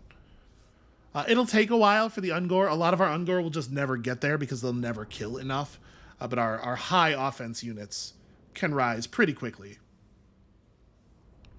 So, Grand Hierophant Kotep was the first legendary lord that we've defeated. That is a playable faction-leading character. Every legendary lord gives you a different trait when you defeat them in combat. I do not know off the top of my head what his is. So we're just gonna have to see in a moment here. And then I'm not sure whether the XP gained for characters is based on the number of kills they get in combat. If it is, our Bray Shaman did very well with those explosions. Let us raise and advance. We're still working here. Okay, having bore witness to your many battlefield triumphs, the Dark Gods cannot deny there are few races in the world worthy enough to challenge your supremacy at war. Oh, also, that was 2,000, between those two armies, that was 2,000 people. We hit our first Rampage level. So we'll check that out in a second here. So we did this thing, we got some favor. Harsh Rampage achieved. The Dark Gods are impressed by your recent battle streak. You may now invoke them to empower the Warhorde with even greater prowess on the battlefield. Keep in mind, we should not expect it to be this easy all the time. This is like the tutorial section, right? This situation was set up specifically for us to be effective in. As we start to move out into the greater world, things will get a little rougher. Maintain momentum by continually winning battles. I would love to do that. That sounds great. The trait we gained for defeating him was not so grand, this Hierophant. Total immunity to desert and sandstorm attrition, and extra magic for our casters. Cool. We also picked up a flying spy, a harpy loyal to the chieftain, and the next part of our faction quest is to win a battle. And I moused off of it immediately. As the dirt beneath the Bray herd's cloven feet was soaked with the blood of their hapless victims, the Bray shaman spoke. His words foretold of a fell ritual due to be performed in Nagaroth, of such violence and gore that the Beastmen would delight and revel in. But it was not they who would be carrying out this ritual, for the slender beings that Taurox had envisioned were dark elves, or more specifically, witch elves, who once a year descend upon the streets of their own cities in an unbridled celebration of violent murder of their own kin, known as Death Night. I don't understand anything about how Dark Elf society continues to exist. Now, with the knowledge of what his visions mean, Taurox's bloodthirst is stronger than ever. He will traverse the beast paths to Nagaroth to take part in the bloodshed. But there will be no discerning the elven murderers from their targets, for all would be the blood beast victims. So there is a battle marker. Here, let me close this for a second. There's a battle marker. There it is. If we run over to here, we can engage in this quest battle. We can also expend some of the favor of the Dark Ones to temporarily teleport us over there, teleport in, do the fight, and then teleport back. Do we know what we'd be up against exactly? It's a lot of bleak swords, a lot of dread spears. The Dark Elves are such edge. It can't just be a guy with a sword. No, this is the bleakest sword of darkest night. Executioners and witch elves and dark shards, which is what they call their archers. Okay, this is a fight that I do not foresee us winning at the moment. That's a concern for later. But when we do it, we will earn our rune tortured axes, which give some melee attack, a decent amount of weapon strength, and a passive ability. Okay, so even more stats as long as we are engaged in melee. And 500 dread and probably like a whole level for Taurox. So yeah, cool stuff. Not stuff we're ready for just yet. Let us continue to upgrade Minotaur time. I'm all about these Minotaurs. And you get to start in on your advanced spells. So what do we got here? The Mantle of Gorok, which lowers the armor of a friendly unit, but dramatically increases their melee. Wow, that actually is a huge amount of stats. Plus 40 attack. That's a very big buff. Or Savage Dominion, which summons a Cygor. I would like a Cygor, please. Also, we do have a thing that we will unlock by summoning units, right? Yeah. Hey, we can consume order. I love to consume order. So, wind cost and cooldown reduction for all of our magic. Yeah, go ahead and take that. So we should probably come over here and finish off this faction before they rebuild a new army. So let's hidden encampment mode. Apparently we already have enough population surplus. Yeah, being +9 growth per turn from having our bestial rage full all the time, very powerful, it turns out. So do we want to build another building? I would love the ability to recruit Centaurs. We need a little bit more favor, but yes, that is absolutely a thing we can do. And let's take a Rampage bonus. So we get to pick one of these. We can grab +50 dread, extra wind power, and the ability to cast Vile Tide as an army ability. So we would get 2 casts of this for free without spending magic, in addition to whatever our wizard wants to do. We could get 5% damage reduction for all units. Our whole army can be affected by the Blood Greed, which seems very powerful. Or enemy leadership -8 and melee defense -8 in whatever region Taurox is in for 5. All of this is for 5 turns. These are all very cool. I'm inclined to go for the Blood Greed. Like 5 melee attack, 4 leadership, and immune to psychology means that they cannot be feared or terrored. That seems pretty good. Let's take that. Or do I want to really drop enemy leadership? You know, we win a lot of battles based on fear. I think they're both pretty compelling, honestly. Let's do this one. So it is a harsh rampage, a horrific onslaught. I think that's a fair description of everything we're doing over here. Oh right, this is glowing because there is a building we could build, the dog and harpy building. You know, it does have the razor gore boars attached to it, and then eventually manticores and chaos spawn. But I want Centaurs. I think Centaurs are really cool. I don't know if they're powerful, because I do not have a lot of experience actually playing Beastmen, but they seem good. Alright, so let's just push on a couple more turns here before we call it. It'll just be a double episode is all. Listen, everybody wants to see the new stuff. I know that. I don't wanna deny you access to all the cool new Beastman nonsense that's going on. Cool is probably a little terrifying, horrific, monstrous. Alright, is this the only... Wait, what was that? I think that sound I just heard... You know what? It might have been the volcano down here going off, but it did sound a lot like a settlement being burned as well. We should get a quick eye on what's going on south of us. The ruinous powers look down on us with ire. Perhaps we are not diligent enough in sowing catastrophe. How dare you? Who could possibly be more diligent? Perhaps you do not care. If you do, a sacrifice of warriors should appease their dark desires, and if you do not, then the herd awaits. So we could spare our warriors, get the favor necessary to build that building we want, or we could sacrifice some dudes, effectively like losing horde growth, but gain chaos corruption. No. The herd is mine, and nobody, not even the gods, is going to tell me what to do with it. So no, the Witchwood did not burn down. I think the sound I heard was just the volcano exploding. All right, well, let's go smash this tiny garrison. And then, do we want to perform the ritual at this point? We might just do that.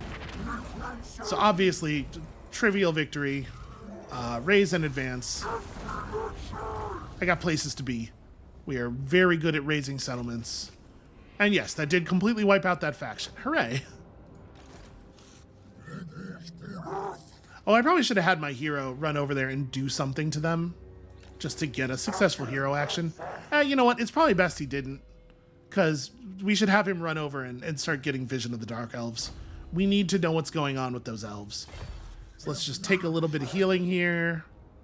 You know, actually, what's probably going to be faster than healing is let's just merge these units together. And then I'm going to fire this low health unit. Get out of here.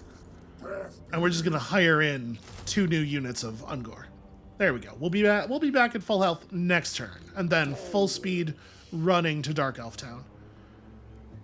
So let's run you up this way. We're going to go see what's up with Clark Heron, because Clark Heron is the only thing within the Herdstone range that we haven't burned.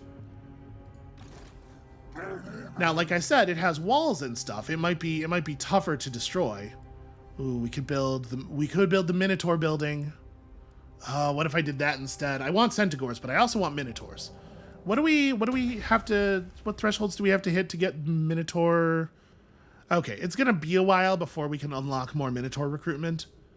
And since we already started with a unit of Minotaurs, we're at our current cap. Yeah, let's build the Centaur building now. We'll do the Minotaurs later.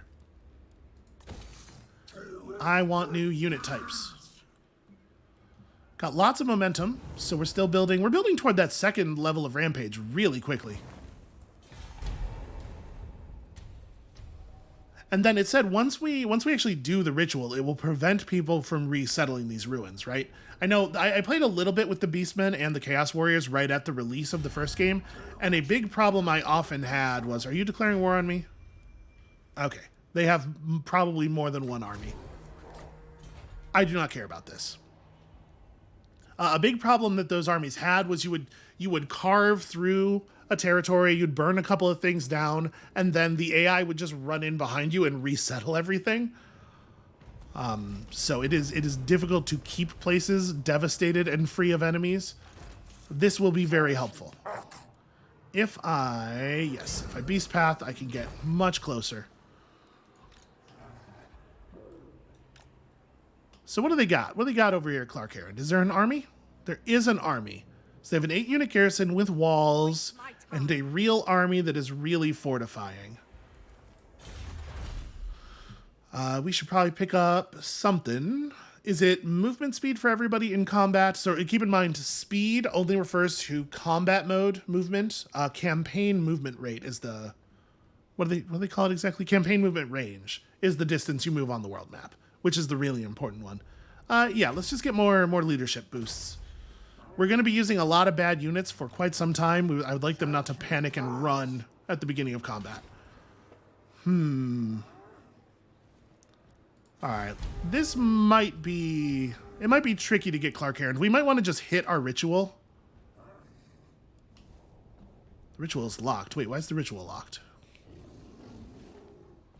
Does it just say that when it's not my turn? Oh, they ride out. They have other concerns. Hold on a second. We may, in fact, be able to just run in and burn down Clark Herond while they're away. We may, in fact, get our very, very good ritual off.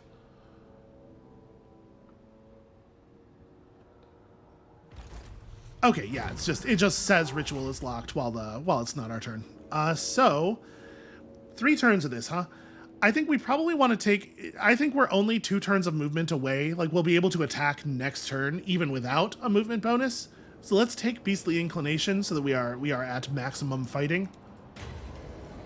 Because, right, we're going to do a normal move this turn to, like, here.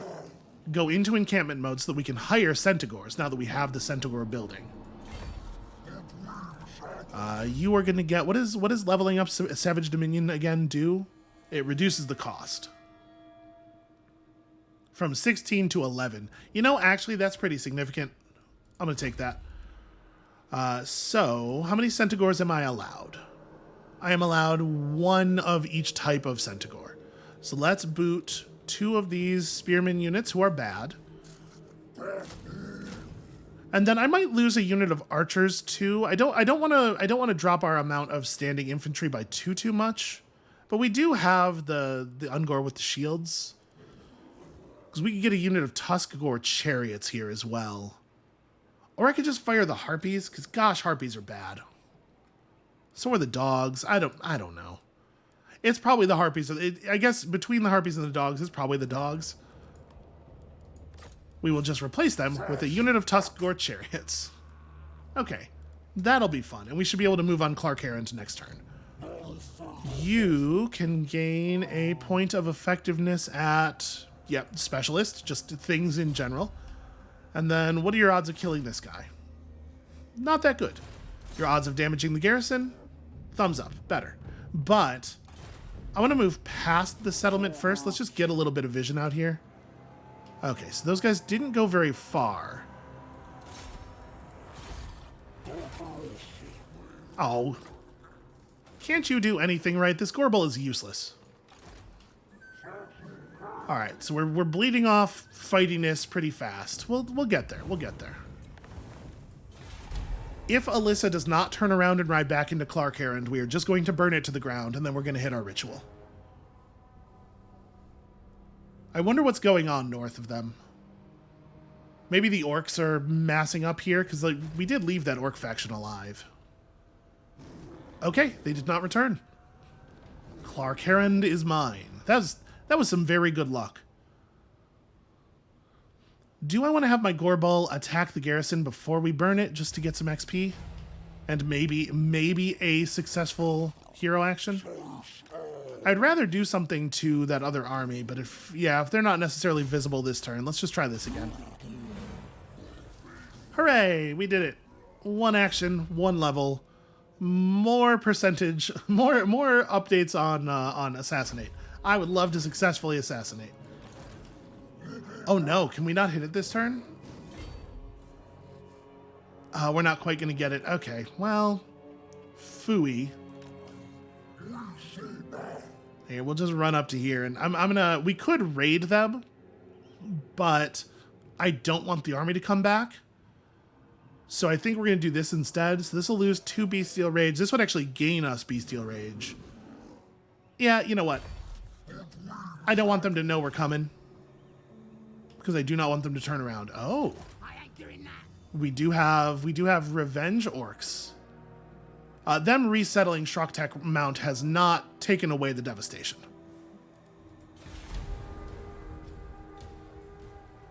We gained the trait Ambusher by sitting in ambush stance a lot. I do love to ambush. So I'm hoping Alyssa spent last turn moving even further away from Clark Herond and thus cannot return. Oh, no such luck. But her army's tired, And it looks like it's maybe wounded. It's certainly not at full strength. I'm going to have our Gorbel go mess with them.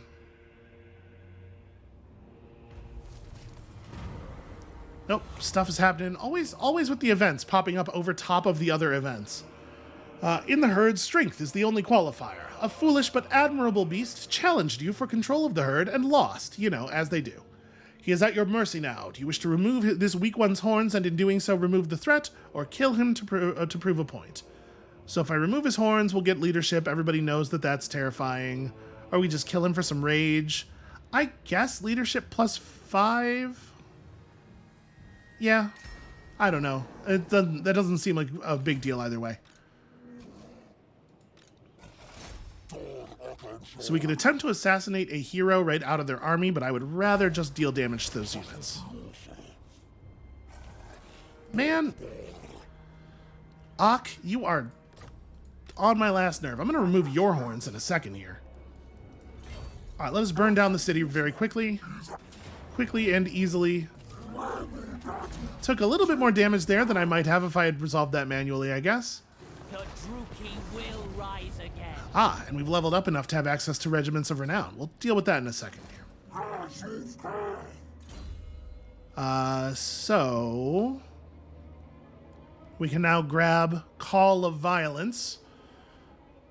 Every 60 seconds, we can cast this for 14 seconds, get a massive leadership bonus to everybody within 40 meters of our legendary lord. That's the kind of thing that can make a big difference with a cowardly force like this. And then I think we might want to back off towards Storag Core. Just, I don't know what those goblins are going to do. Yeah, let's take a couple steps back. We'll go into encampment mode here. So we don't have enough favor to do building upgrades. There is another upgrade here that'll let us get the better Centigores, but we'll have to get there on that. If I did the other raise, we'd be making a lot more money. We're very busy. So we leveled up enough to gain access to regiments of renown. You can see here, there are a lot of different regiments of renown. They are bound by the level. Your ability to recruit them is bound by the level of your legendary lord. And they're basically just like a special version of an existing unit that has some kind of cool trait or something. In the case of the Destroyers of the Drakkwald, this is a special unit of Ungor shielded spearmen that have poisonous attacks. So whenever any one of them hits a figure, all the figures in that figure's unit get this debuff for 10 seconds, which is significant, right? That's a lot of combat capability lost. Do I want to recruit them? I mean, probably, right? Let's go ahead and merge all of you together and just pick up a slightly better one of those. Okay, we're doing a lot of good work here. We could put off the ritual until we come back over here and destroy Shroktak Mount again, and it might even give us devastation again, but I kind of want to just have a finished ritual. I want to see what this looks like, and 50 feels like a good start, right? That takes us pretty deep into Ruination level 2. So, what happens when we hit this button? All devastation will be converted into marks of ruination. You'll be unable to perform the ritual again here unless this herdstone is destroyed. Okay, I'm cool with it. So, in return for the devastation you have caused across your blood grounds, you've received 50 marks of ruination, thus elevating the herd to a higher status in the eyes of the dark gods.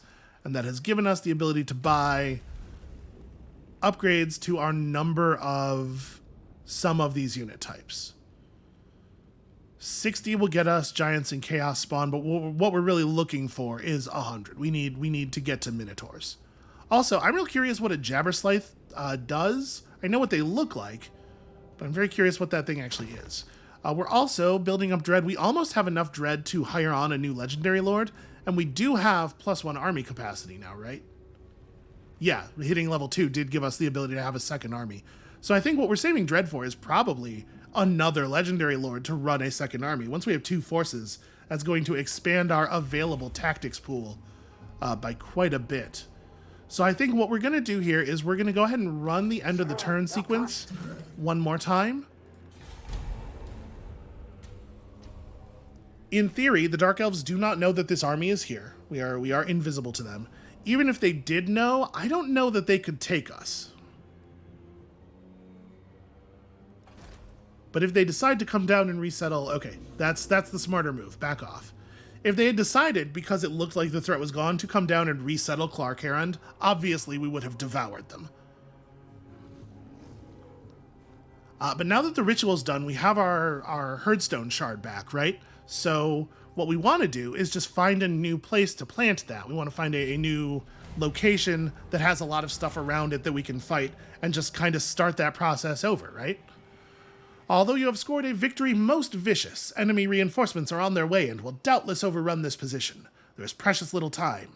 Do we loot the wealth from their corpses or defile their shrines? We can't do both. Oh no. I'm not so worried about our chaos corruption. Again, we haven't really talked about this even. We'll get there. Let's just take the favor. For right now, I'm a little short on favor.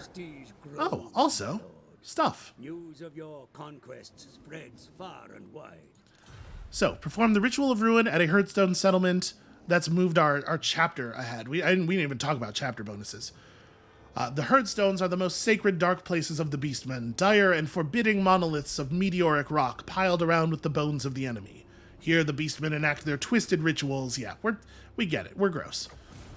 So, our next chapter objective is to raise 5 settlements. And when we do that, we will get 2,000 favor. But, chapter objectives. Each chapter also has a number of sub-objectives that can be completed for additional reward. So if we, at any point during the chapter, have 150 Rampage marks, it'll add 1,000 to the completion reward. If we purchase upgrades from the Dread panel, we'll get some extra stuff. If we have built at least one of these buildings, we'll get some extra stuff, and you can see that one's already completed. If we have 6 Minotaurs at any point, that'll get checked off. I would love to do that. Successfully carry out any hero action, we will definitely do that. Or, sorry, we will definitely try to do that. Ak has to actually get a job done. But yes, that gives us some direction, some favor to work toward. I would love to get 8,000 favor and buy that Centaur building upgrade, if we can do that. And then we still, of course, we have our quest to finish up. Teleporting does cost favor, right? Yeah, if we were not in a stance. I think it was 1,000. So that's another thing pulling on our favor. We definitely need to do the more thorough raise on a couple of settlements and take home some treasure. But I think that is probably a pretty okay place to call this episode. Thank you all so much for watching. If you come back next time, tomorrow, there will be approximately another hour of gameplay. The intention here is to put up another hour of gameplay every weekday until we have destroyed the entire world. But because this series is starting on a Friday, we'll do some weekend stuff too. So come back tomorrow for more of this, and we'll see you then.